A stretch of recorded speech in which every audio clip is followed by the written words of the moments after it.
Graça e paz, amados do Senhor, bem-vindos ao nosso encontro semanal. O título da nossa lição de hoje é Davi é ungido rei. O texto bíblico está no primeiro livro de Samuel, capítulo 16, do versículo 1 ao versículo de número 13. Você dá uma paradinha aí no vídeo, faça toda essa leitura com calma e depois nós vamos até a conclusão da nossa lição, ok?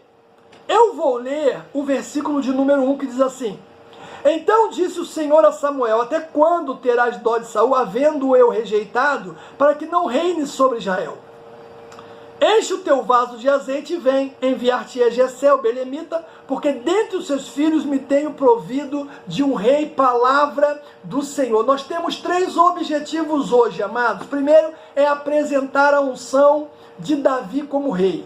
Segundo, é delinear a virtude de serviço do rei Davi. E terceiro, é retratar Davi como um guerreiro. Pois bem, nesta lição, veremos que a temática da unção de Davi é um clássico bíblico, meu amado. Porque trata da capacitação de servos de Deus para desempenhar suas funções na obra do Senhor.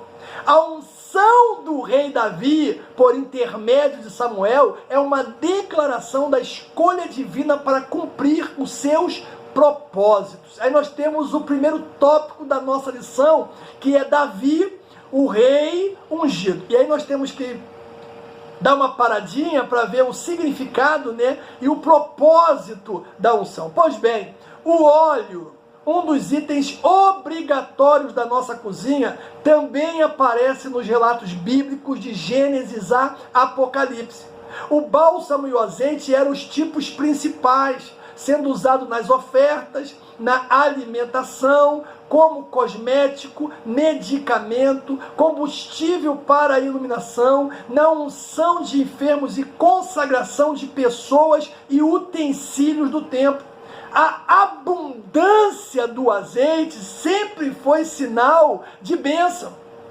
Olha Deuteronômio 11, olha Joel capítulo 2, mas a sua escassez significava maldição e castigo. Deuteronômio 28, Joel capítulo 1, Miqueias capítulo 6. A produção do azeite também nos oferece interessantes lições, quer ver? É um processo árduo e demorado. Depois de receber todos os cuidados agrícolas habituais, o fruto da oliveira ainda precisava ser levado à prensa, onde era espremido, moído, triturado, a fim de liberar a sua desejável essência. A prisão do nosso Senhor Jesus aconteceu no jardim chamado o quê? Getsêmani. O nome significa prensa de azeite, representando todo o sofrimento do Filho de Deus. Desde a época do Antigo Testamento, o ato de se colocar ou derramar azeite sobre alguém simbolizava uma bênção especial. Ao estabelecer rituais de unção em Israel, Deus mandou que Moisés preparasse um óleo composto por diversos ingredientes, sendo o azeite o principal deles. O que diz a palavra? Falou mais o Senhor a Moisés, dizendo: Tu, pois, toma para ti principais especiarias, da mais pura mirra, canela aromática, cálamo aromático, cássia, azeite de oliveira, e disto farás o azeite da santa unção. Isso está lá em Êxodo capítulo 30. Aquele unguento não poderia ser o mesmo das outras nações, mas único, preparado de acordo com as instruções divinas. Não era fruto, queridos, da criatividade de Moisés, mas produto da obediência a Deus. Com o óleo sagrado, Moisés deveria ungir o tabernáculo e os seus utensílios. Êxodo 30. Sem a unção, aquela tenda não seria melhor do que qualquer outra. Aí Deus diz o quê? Também ungirás Arão, seus filhos, e os santificarás para me administrarem o sacerdócio. Ou seja, aqueles homens foram escolhidos e chamados para serem sacerdotes em Israel, mas ainda assim precisavam da purificação da água pelo sangue e da unção com o óleo sagrado.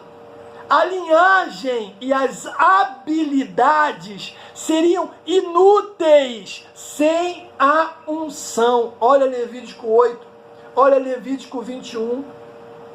Além dos sacerdotes, a unção era realizada na consagração de reis e profetas, representando o quê? A presença do Espírito Santo de Deus sobre os mesmos, capacitando-os para o ofício ou ministério, como diz 1 Reis capítulo 1, 2 Reis capítulo de número 9 e 1 Reis capítulo de número 19. Aí dentro desse ponto também nós temos o simbolismo da unção. Como um ato ordenado por Deus, a unção passou a simbolizar o derramamento do Espírito Santo. 1 Samuel capítulo 10 e Isaías 61.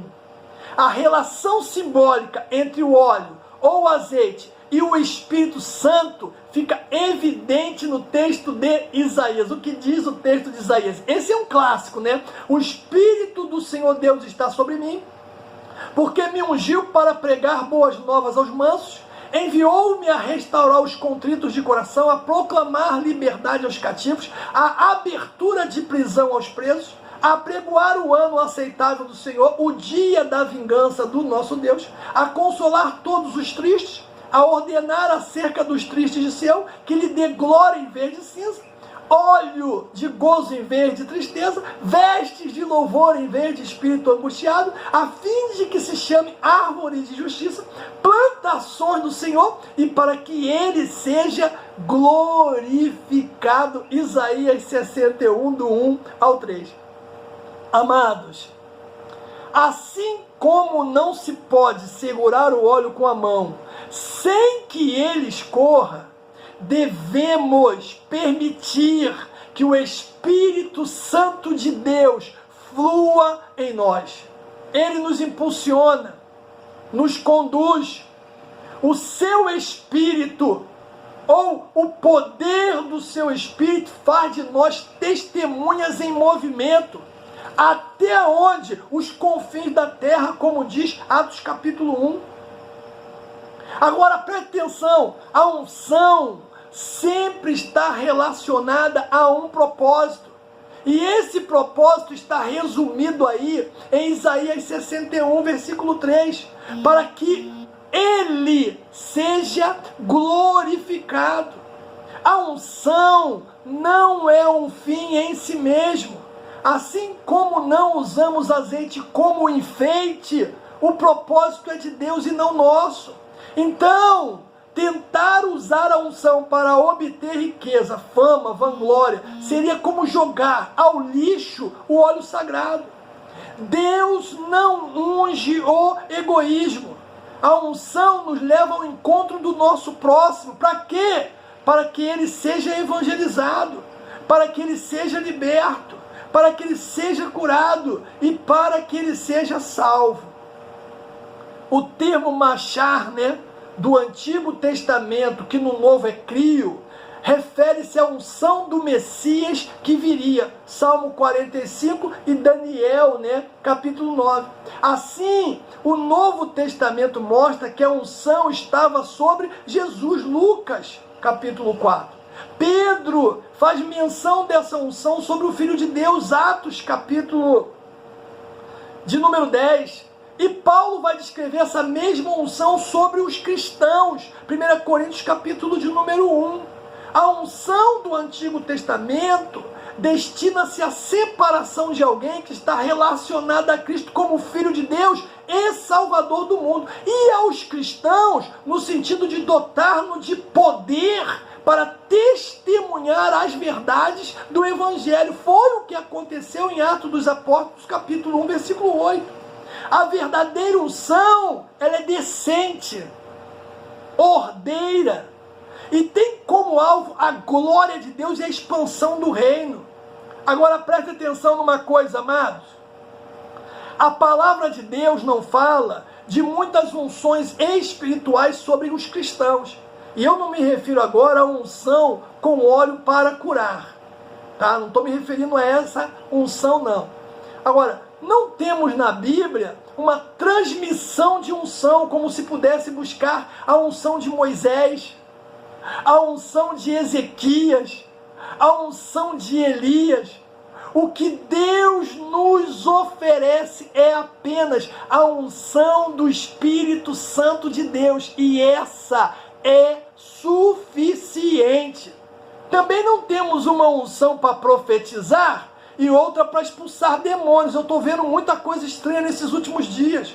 Unção para ser tesoureiro da igreja e outra unção para cantar, ou algum tipo de extrema unção. A unção é uma só, a presença do Espírito Santo em nós. Claro que os dons são muitos. A intensidade da manifestação do Espírito é variável, assim como acontece com uma erupção vulcânica. Mas não existe, irmãos, isso precisa ficar claro, nova unção para o que quer que seja. A não ser, é claro, que nós estejamos falando aqui agora de alguém que está se reconciliando com Deus. Aí é completamente diferente. Ainda dentro desse ponto, fala sobre a unção de Davi. Irmãos, tem alguns detalhes no capítulo 16 que nós não podemos perder. A unção de Davi começa justamente no capítulo de número 16 e se desdobra em duas partes principais. Primeira, do versículo 1 ao 13, se refere a Davi como escolha de Deus como rei. A segunda, do 14 ao 28, identifica Davi como a escolha de Saul. Aqui é quando ele está sendo atormentado ali por um espírito maligno e que ele chama Davi para tocar a harpa. Agora veja que ao arranjar, o material dessa forma, o escritor, narrador deste capítulo, teve a intenção de enfatizar a prioridade da iniciativa de Deus em escolher Davi contra a iniciativa de Saul.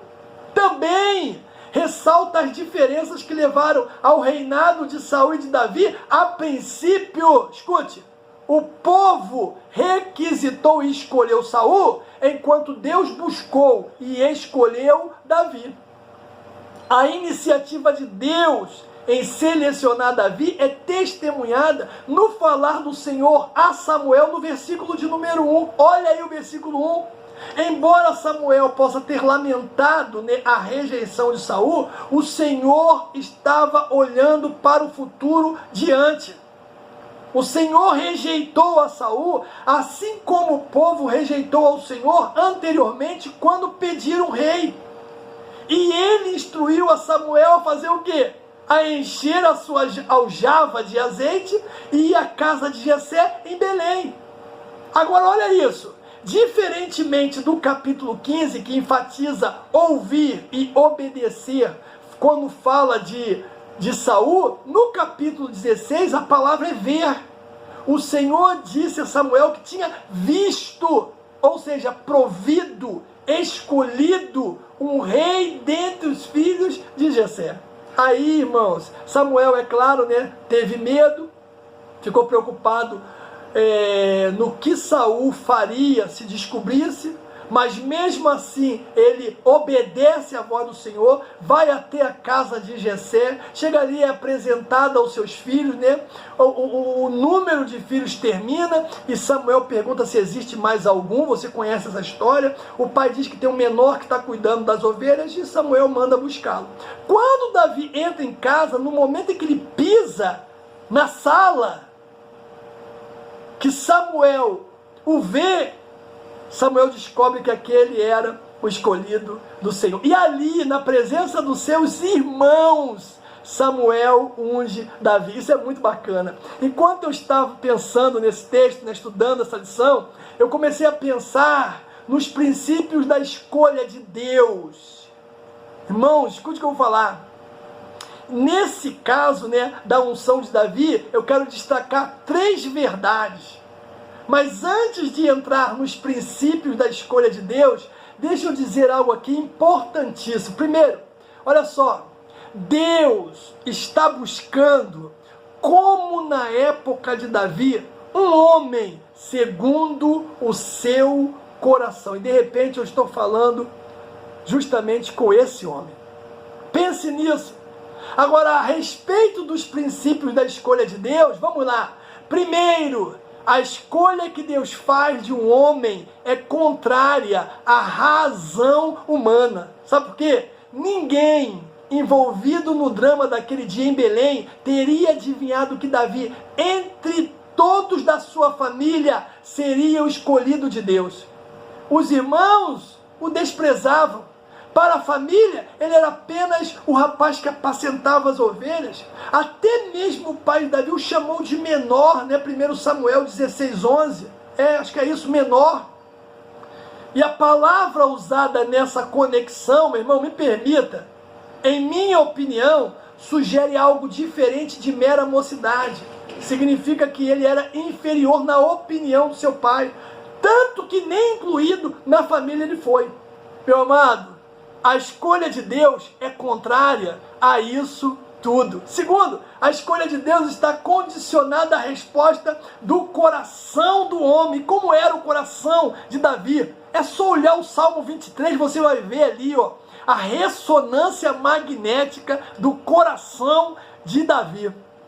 Eu vou ler só o versículo primeiro. O Senhor é meu pastor, nada me faltará. Ou seja, Davi tinha um coração que cria em Deus. E terceiro, a escolha que Deus faz de um homem é caracterizado pelo reconhecimento celestial, meu irmão.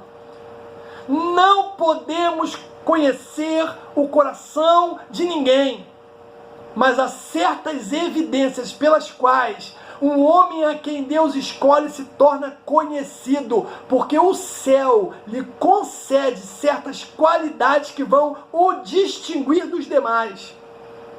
A primeira evidência acontece em 1 Samuel, capítulo 16, versículo 13.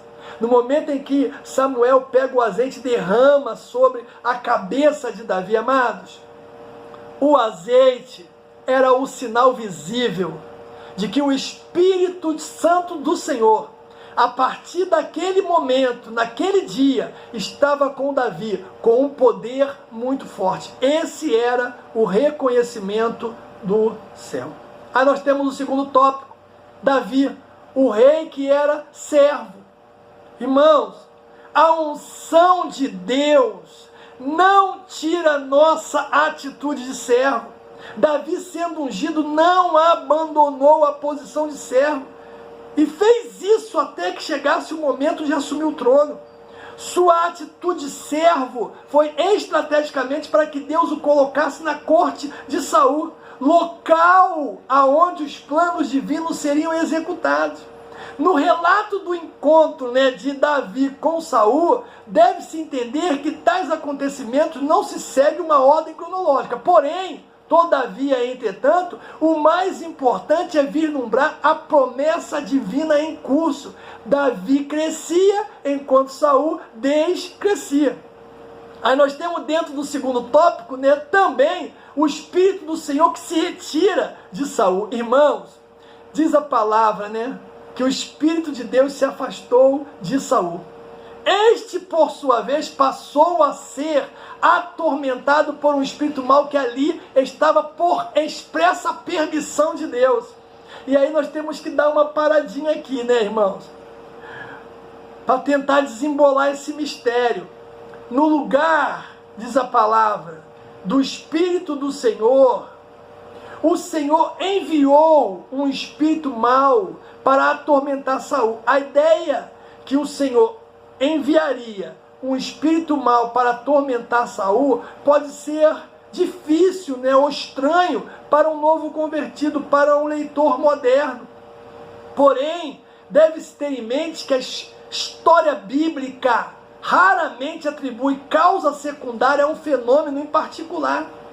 No antigo raciocínio hebraico, era que todas as coisas, tanto boas como más, emanavam de Deus, vinham do Senhor.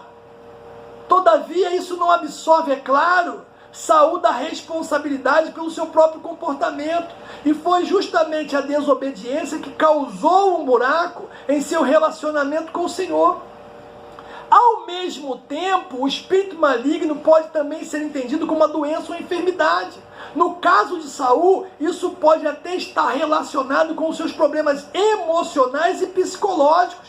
Saul é retratado no texto como estando instável emocionalmente e frequentemente luta contra ataques de insegurança, depressão, ira, paranoia. Na linguagem moderna, o espírito maligno de Saul pode ser equacionado com as suas disfunções psicológicas e emocionais.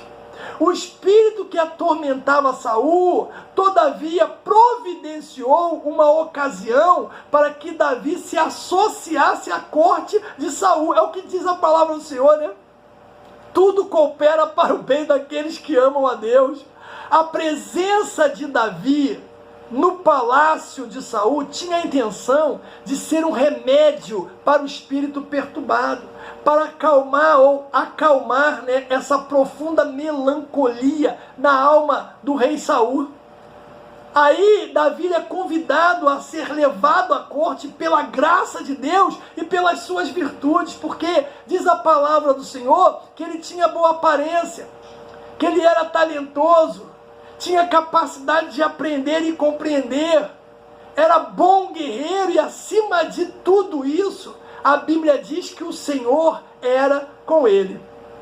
Aí temos o outro ponto dentro desse segundo tópico, que fala de Deus, né, que levanta a autoridade. Amados, Davi esteve muito tempo com Saul, mas em momento algum relatou a unção de Samuel sobre a sua vida. Isso aqui é revelador. Ou tentou aproveitar-se da vulnerabilidade do rei para matar e assumir o reinado. Pelo contrário, ele participou das lutas em seu favor.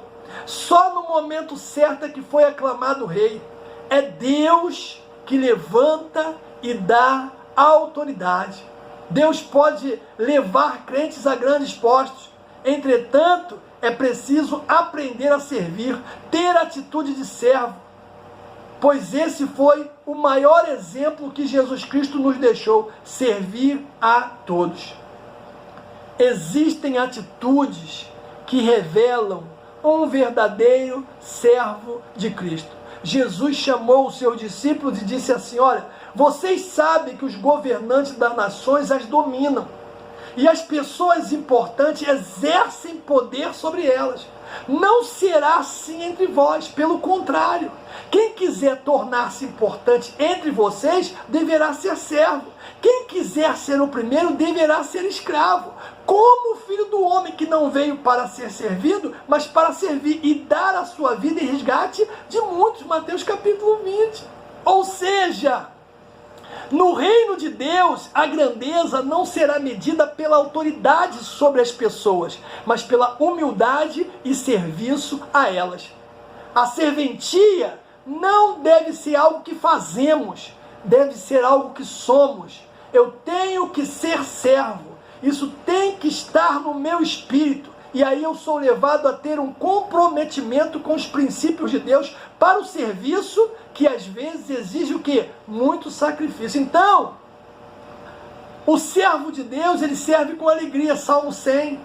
O servo de Deus nunca faz nada por interesse próprio. O servo trabalha quando ninguém mais está olhando. E aí temos o terceiro ponto da lição, que fala o rei que era guerreiro. E aí nós lembramos logo de quem? De Golias, né? Porque depois de ser ungido, Davi tem diante de si um grande desafio. E é sempre assim: você foi ungido, se prepara que você vai começar a enfrentar muitos gigantes. E o desafio de Davi, irmão, era lutar contra Golias. Era fácil, era tranquilo. Golias tinha 3 metros de altura. Era um sobrevivente da raça dos Anaquins, né? Um remanescente que se refugiou em Gaza, Asdod, na ocasião da execução feita por Josué nas montanhas de Judá. Tinha uma couraça feita de metal, as armas de defesa eram de bronze, as de ataque eram de ferro. O desafio de Golias era que fosse separado apenas um homem para decidir o conflito, que era um tipo de luta incomum. Vale registrar isso, incomum. A pergunta é a seguinte: quem ditou a regra do 1 contra 1? E quem disse que era necessário aceitar a proposta do gigante de que mandasse um homem para lutar sozinho com ele? A proposta de Golias era boa? Era para ele, para o seu exército. Porque é fácil, né, propor um combate 1 a 1, quando um tem pelo menos 3 metros de altura. Agora acredite numa coisa, a vida está cheia de propostas assim. E em muitos casos, queridos, em muitas ocasiões, quando as condições não são favoráveis, um simples não obrigado é uma ótima resposta. Agora fica evidente que o silêncio de Saul e a apatia do povo era resultado do afastamento do Espírito Santo. Aí dentro desse terceiro ponto ainda temos Davi ungido e cheio de fé. Porque Davi continuava, né, permanentemente na casa de Saul, mas sempre voltava para a casa do seu pai. Ficava cuidando das ovelhas. Davi era jovem, né? Não estava preparado para a guerra, isso claro aos olhos humanos, mas Deus usou essa impossibilidade para fazer a apresentação do futuro rei de Israel, o seu escolhido. O pai de Davi faz o quê? Envia Davi até o acampamento lá de Israel para levar provisão para os seus irmãos. E quando ele chega lá, ele vê a afronta do gigante. 40 dias seguidas, né? O Golias afrontando Israel. Saul morrendo de medo, o exército morrendo de medo, ninguém queria ir para a guerra. Aí Davi pergunta qual seria a recompensa. Aí o pessoal fala para ele, ó, grandes riquezas, a filha do rei e a isenção de impostos. Aí ele levanta a mão e diz, esse cara sou eu. Amados, quem é ungido confia no Senhor. Aí nós temos as armas do garoto, né? Davi pega o seu bastão de pastor, uma sacola, né? E uma funda. A funda era feita com uma tira de couro. Na parte central da tira, um pouco mais larga, dava-se para colocar uma pedra. Pode até não parecer, amados, mas a funda era uma arma excelente, perfeita para o pastor. Ao ver uma ameaça, ele colocava a pedra na parte central, girava a funda com força acima da cabeça, aí ele soltava uma das pontas da tira e lançava a pedra até o seu objetivo. Essa arma era tão eficiente que alguns exércitos tinham grupos de soldados que usavam as fundas. Armado com a funda e o bastão, Davi sai ao encontro de Golias. A Bíblia diz que no meio do caminho, ele parou perto de um riacho quase seco. Aí você imagina um monte de coisa, né, irmão? Que quando ele abaixou para pegar as pedrinhas, ele de repente fez uma oração fervorosa e falou com Deus e por aí vai. A verdade é que ele pegou a pedra e correu em direção a Golias. O resultado, nós sabemos qual foi. Mas deixa eu falar algo aqui. Hoje, os servos de Deus não participam em guerras e combates literais. Essas lutas são coisas do passado. Ainda assim, temos que imitar a fé de Davi. Precisamos ver Jeová como uma pessoa real, como o único Deus que merece a nossa admiração. Pode ser que às vezes o nosso problema pareça grande demais, mas eles são pequenos, irmãos, comparados com o poder de Deus que não tem limite. Se escolhermos servir a Jeová e tivermos fé nele, assim como Davi, nada e ninguém nos deixará com medo. O poder de Jeová é maior do que qualquer desafio que tenhamos que enfrentar. É preciso, como diz o apóstolo Paulo, se revestir das armaduras de Deus. E aí nós temos o outro ponto da lição, que é o contraste, né, entre Davi e Golias. Humanamente era impossível Davi vencer Golias, visto que esse era gigante, Davi era um menino. Mas aonde estava a diferença? Na unção e na fé que Davi tinha em Deus. Por isso que Paulo fala, olha, andai pela fé e não por vista. Irmãos, a vitória não depende da nossa própria força. Quando nos dedicamos a obedecer a Deus, Ele nos dá a vitória. Deus revela a solução que ninguém mais consegue ver. Basta ter fé e coragem para seguir o seu plano. E eu quero terminar dizendo, ei, Deus procura homens e mulheres para entregar-lhes grandes responsabilidades. Ele não conta somente com a posição física, social, intelectual de alguém, mas ele conta com a sua condição espiritual, e é por isso que ele olha para o coração do ser humano, não somente para o exterior. E foi dentre os filhos de Jessé que Deus serviu-se de um servo segundo o seu coração. Deus unge e separa pessoas humildes para a sua obra. Esteja pronto para viver pela fé e não tenha medo de enfrentar o inimigo. Que Deus te abençoe.